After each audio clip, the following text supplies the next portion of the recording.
অন্যান্য দেশের থেকে সিকিউরিটির থেকে কিন্তু আমাদেরটা একদম টপ মোস্ট লেভেলে দেয়। তো সেই টপ মোস্ট লেভেলেই আপনার দেওয়া হচ্ছে, মানে এটার থেকে উপরে আরও দেওয়ার কিছু নেই।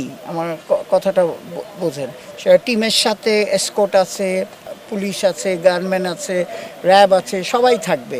সো যেভাবে আপনার ইন্টারন্যাশনাল টিমের যেভাবে আমরা ম্যানেজ করি, এইটাও সেম লেভেলে ম্যানেজ করা হচ্ছে। তাদের নিজেদেরও তো দায়িত্ব আছে, সো তাদের নিজেদের দায়িত্বে তারা যতটুকু সতর্ক থাকবে, কিন্তু আমরা আমাদের ফুল সাপোর্ট ওনাদের সিকিউরিটির ব্যাপারে, ইভেন নট উনি কমেন্টেটর, আমাদের টিভি প্রোডাকশন, ওনাদের সবাইকেই এক্সটেন্ড করা হচ্ছে। অ্যালেক্স মার্শালি আপনার বলে দিয়েছে যে এই ব্যাপারে আমরা জিরো টলারেন্স, এবং তার গাইডলাইন অনুযায়ী উনি একটা গাইডলাইন তৈরি করে দিয়েছে। এই গাইডলাইন অনুযায়ী আমাদের চলতে হবে। এবং আপনি জানেন যে এই কয়দিন আগেও, এই 2-3 দিন আগেও টিমের ওনারদের সাথে বসা হয়েছে। আইসিসির অ্যান্টি করাপশন ম্যানেজার আসতেছে।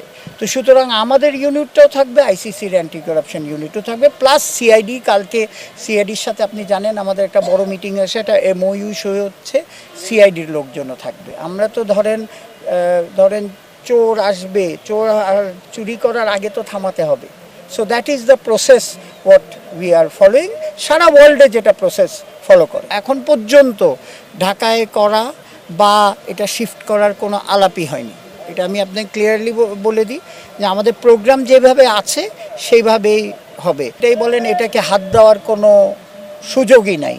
তো সুতরাং আমরা 26 তারিখে শুরু করে আমরা ছোট করে অনুষ্ঠান, কিছু ওপেনিং সেরেমনিও আবার ওই দিন জানেন যে শুক্রবার, তো সুতরাং 2:15 শুরু করতে হচ্ছে, সেই জন্যে খেলাটা 3টার সময় করে দেওয়া হয়েছে।